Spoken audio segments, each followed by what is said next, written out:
How was your day? Hanging in there. How about yourself? I'm pretty good. Yeah. Good. So, how would you say the YWCA is different from the YMCA? Oh, actually, I think we're very different in the sense that I think the YM has very different programs from us.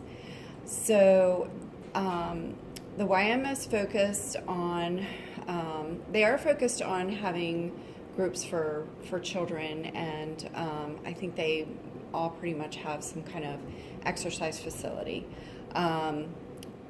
Anything in depth past that, I'm not well versed in, but I can tell you about our programs. So we specifically are about children and women. Most of the YMs have some type of a program for domestic violence and sexual assault. So it's a number where, and I kind of want to correct that. I want to say victims, because it's not just women that are domestically abused or have intimate partner violence. So we have a hotline that's open 24/7. We answer on Christmas, you name it. And people can come into the office anywhere from 8 in the morning till 6 at night, Monday through Fridays, and talk to us about different things. And in fact, I brought you a couple brochures. Oh. So this is a protection from abuse pamphlet. And we do help victims get protection from abuse orders. We'll help them write them up. We'll talk to them about safety plans. We will accompany them to court. We'll try and help them get an attorney if they need one, or refer them to Mid-Penn Legal, which is something that is sponsored by the state and is usually free to a victim. So feel free to look at that. And then these are some other different services just that we offer. It's our main pamphlet that we give out to victims. So we offer those kinds of services, and I would say that if there's anything, if a victim talks to us or comes in and asks us or tells us information and we feel we can help them in some way or find a resource for them, we'll do it. So it's not just limited to,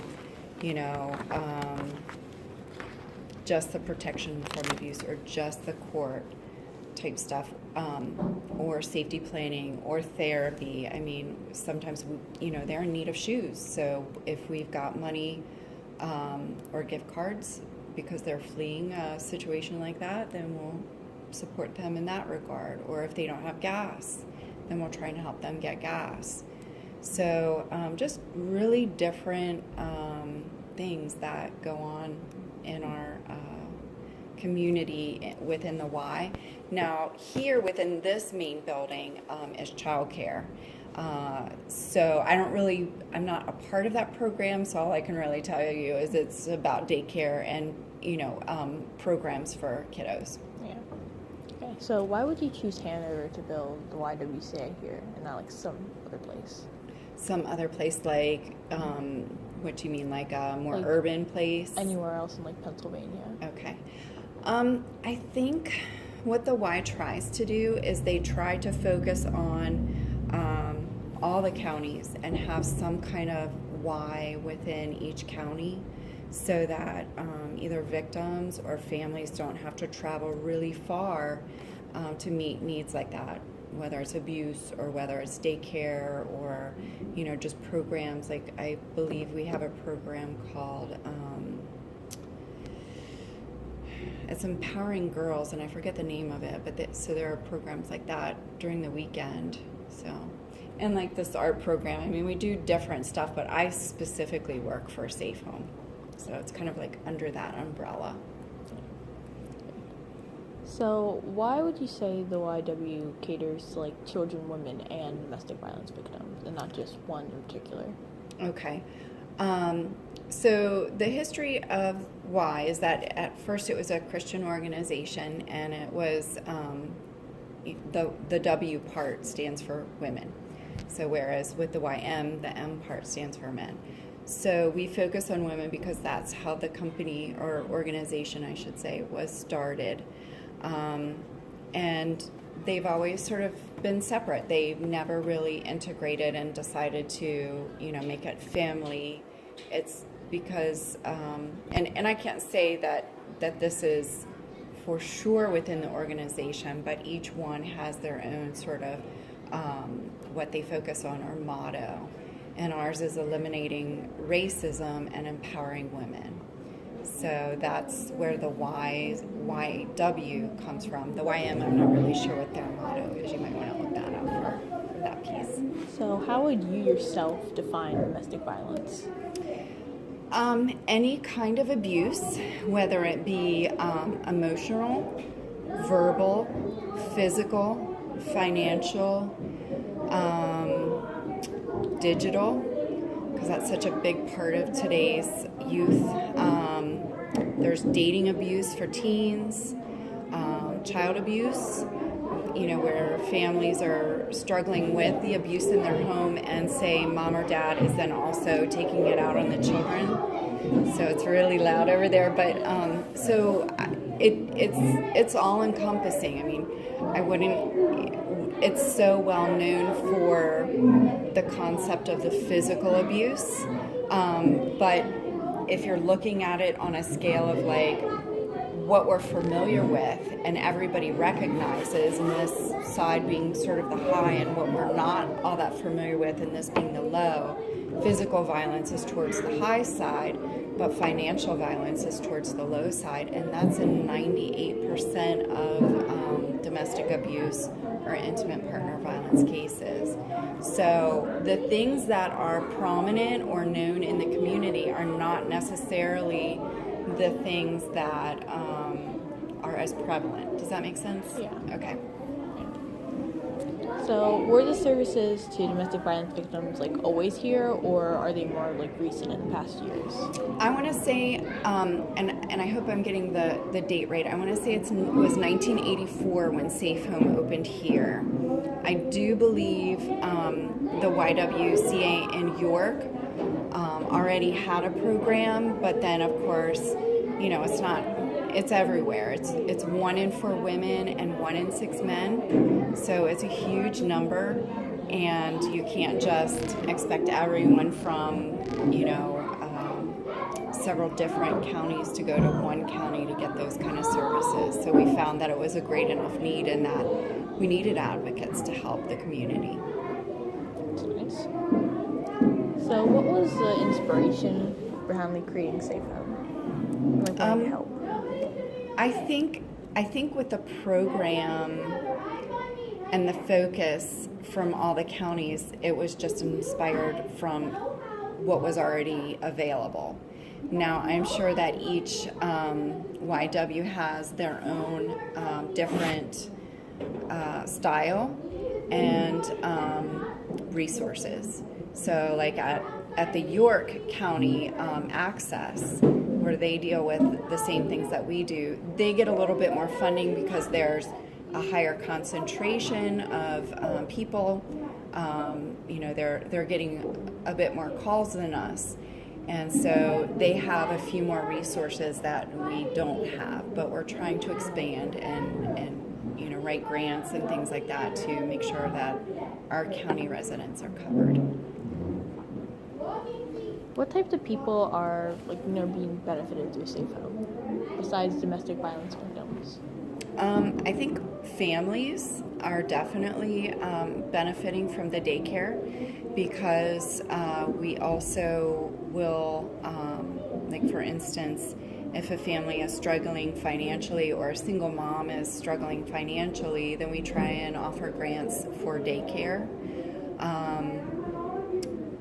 I think the community at large it benefits because people aren't just walking around on the street not knowing where to go. We've advertised very well, whether it be on the radio or through print. We put information up in bathrooms, in women's bathrooms specifically, so that people can pick up pamphlets. So other businesses or organizations aren't overwhelmed with those kinds of things and not having the expertise of how to deal with it. So I know about the idea of walk a mile in her shoes, Mm-hmm. and where like guys wear heels Yep. to walk. So who decided to come up with the idea and why? Oh gosh, I'm gonna get his name wrong. There was a gentleman, and I want to say he might have been in Connecticut or Massachusetts or something like that. I'm pretty sure he was on the East Coast, and he was not necessarily affiliated with the YW.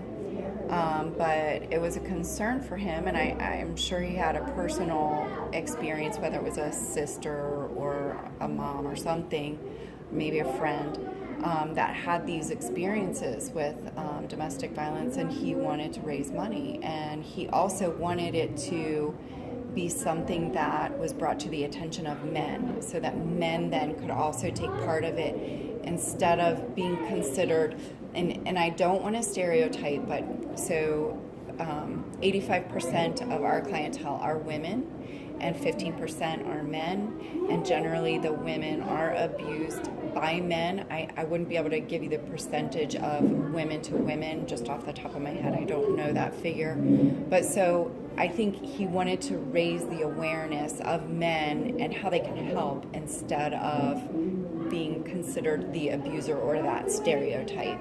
So he wanted to change those roles. So where does all the money from Walk a Mile in Her Shoes end up going? It goes to our programs here, and I believe so 70% goes to Safe Home, and then 30% goes to the YW for administration. So it's all funneled into this particular county and YW. So how would a domestic violence victim be able to contact you and get help besides like the hotline?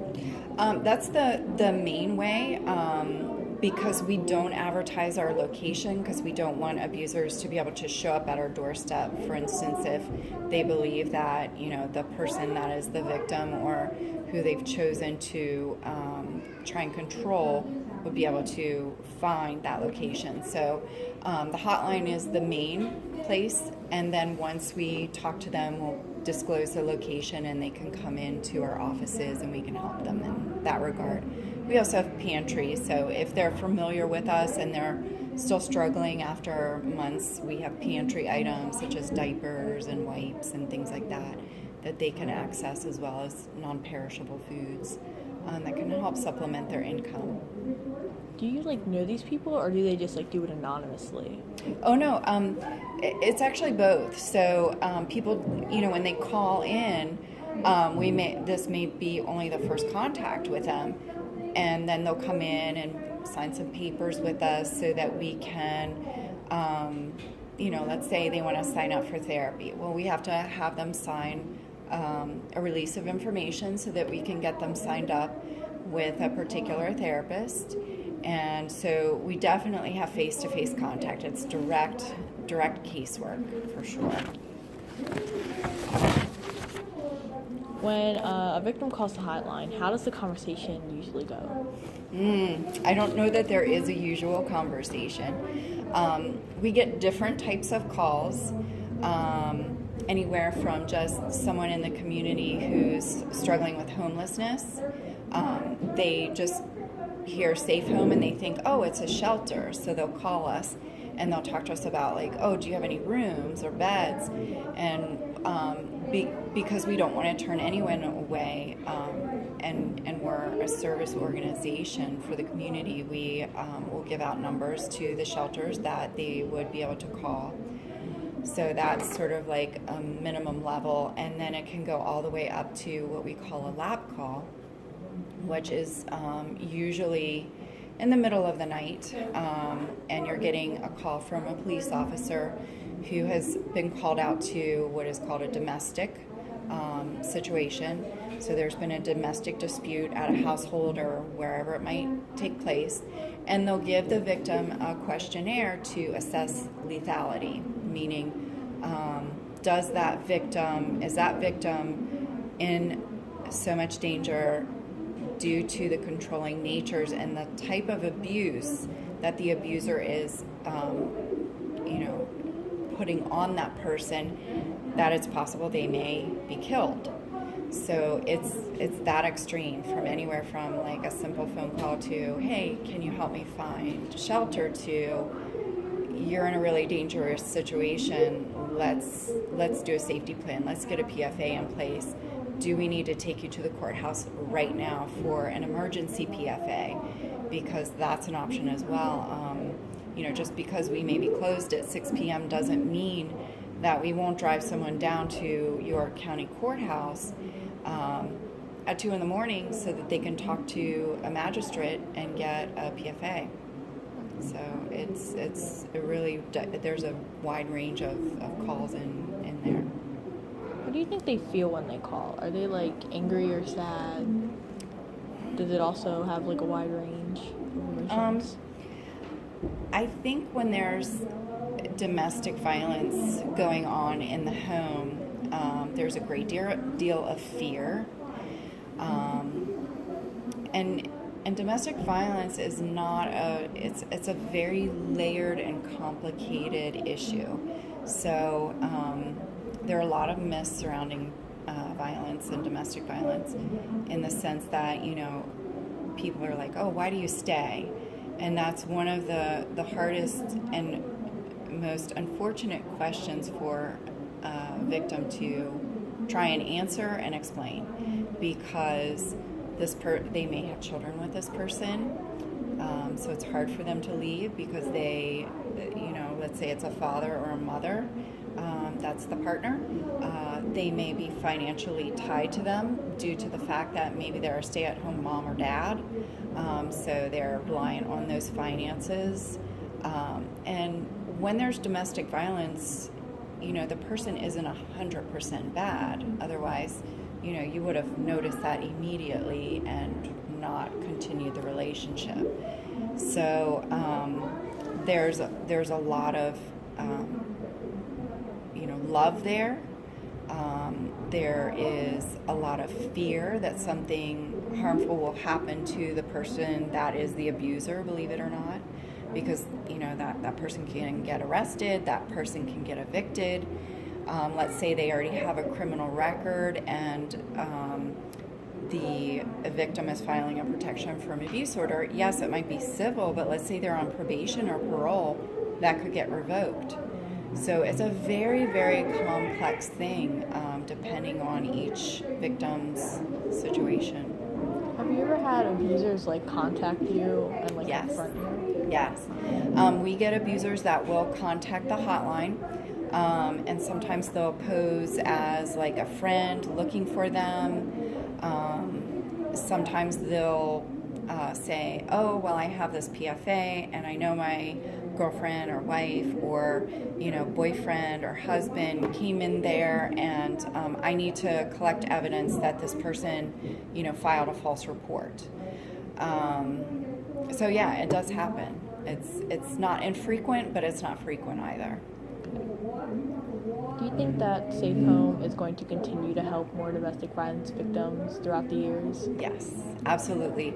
Our program, so I want to say we were brought into the PFA office in York County Courthouse, I want to say it was 2 years ago. And so ever since then, our numbers have grown. And unfortunately, the statistics on domestic violence from any time before the 80s started to decrease in the 90s, but we're not seeing any reduction in statistics. So with the growth of population, especially in our area, which we're seeing, we don't expect that it's going to, unfortunately, go away.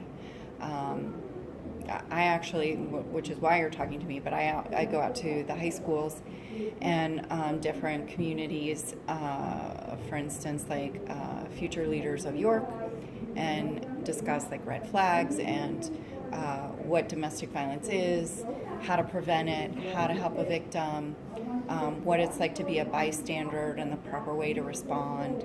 So hopefully we can get enough of that out there that people are more aware and are willing to help, and that kind of stuff will be reduced, but it takes a long time. Has anybody that works here been a domestic violence victim? Yeah, actually, I don't want to disclose, everyone's situation, but I think we all the advocates at Safe Home do this for a reason. We have a real passion for it, whether it was a personal experience, a family home experience, a sister or brother, that kind of thing. So I think we all have a very personal reasons why we do this kind of work. So how has being a part of the YW changed the way that you think about domestic violence? I'm really shocked at the statistics. If you do any kind of research on it, for instance, when I go into the high schools, so anything below the age of, say, 26, it's 1 in 3 women or girls that are in domestically violent dating relationships. And once they reach past the age of 26, it goes down to 1 in 4. So you're talking about 33% to 25% of the female population, which, in any instance would be considered epidemic levels. If that was a disease, everybody would be focused on it and trying to solve it, solve the problem. So to me, I knew about it, I understood it, I was aware about it. I'm trained as a social worker, but then when you start doing a PFA for someone and you're seeing similar stories come in, you're hearing that women are getting, and not to be too graphic, I know you're a younger gal, but women do get strangled, and it's a really, really scary thing, and it's not a low instance of that, so which is why we have the lab calls or the lethality calls to assess, safety. So the other statistic that I find really incredible is college students, and I do an escalation workshop for 11th graders in their health classes. So 70, I want to say it's 70%, it might be 80, but I'd have to look it up. I don't have it right in front of me. That are in violent relationships or dating violent relationships in college are unaware that they're in a violent relationship. And to me, that's staggering. So just that it's so prevalent, I think that is such an eye-opener, coming here and walking through it with women and men that are dealing with it. Now, what made you want to join Safe Home and start working to help people? Specifically to help domestic violence victims. I do have some background. I actually had to get a restraining order myself. I lived in Virginia, and unfortunately I had the experience to have my life threatened by a husband. And so the program that we do here is almost exactly the program that I went through in Virginia. It wasn't through a 501c3, which is, a charity type organization. It was through the county, so it was funded through the government. And I was blown away at the kindness, the quickness, the seriousness of the professionals that helped me. And I was already a social worker, and so it became a really personal matter to me. What's your favorite part about working with Safe Home?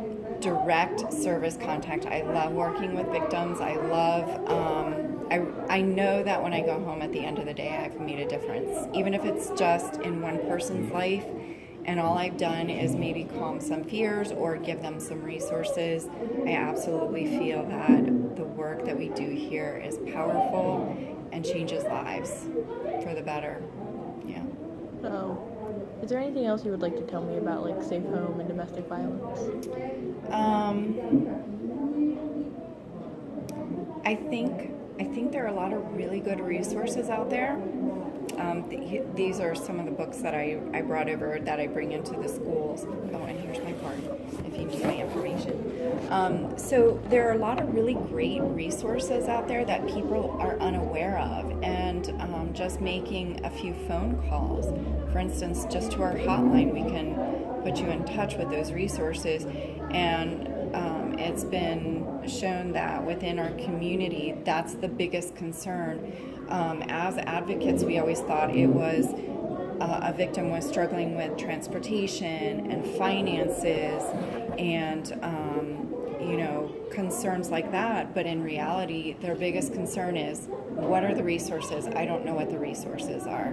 So transportation, not getting to the office, but what's the resource I need to contact? So that's a big deal, getting that out there, and hopefully being able to go out into the community a little bit more and make people more aware of those resources that are available. So that's basically in the interview. Okay. So is it okay if like I call or email you to Absolutely. ask more questions? Okay. Yeah, absolutely. So what exactly is what are your teachers asking you to do for the project? I mean, I do have kids come in and ask me questions from time to time, but you, I must say, are probably one of the younger ones. Usually it's high school kids that are doing this project, so I'm kind of curious. So my teacher, he told like everybody in the classroom to go find someone in Hanover that's like making a difference, and like it has to be in Hanover. So I asked my mom, and she gave me like the YMCA and the domestic violence. Well, not the YMCA, but the YWCA. Yeah, I know what you meant. Yeah, that's a great project. I mean, if you need any other information or if you have any questions while you're doing your report, just feel free to call. You can call the hotline number from 8 to 6, and it rings right into our hotline. I think your mom's calling the main office because she might know that number more, but you can ring right into the hotline. As she had mentioned, so she was probably just like, I don't know how to get a hold, and so you can call right into the hotline, and one of the advocates will pick up, and you can just ask for me, and I can help you with whatever. So, good luck with that. Is it okay if I take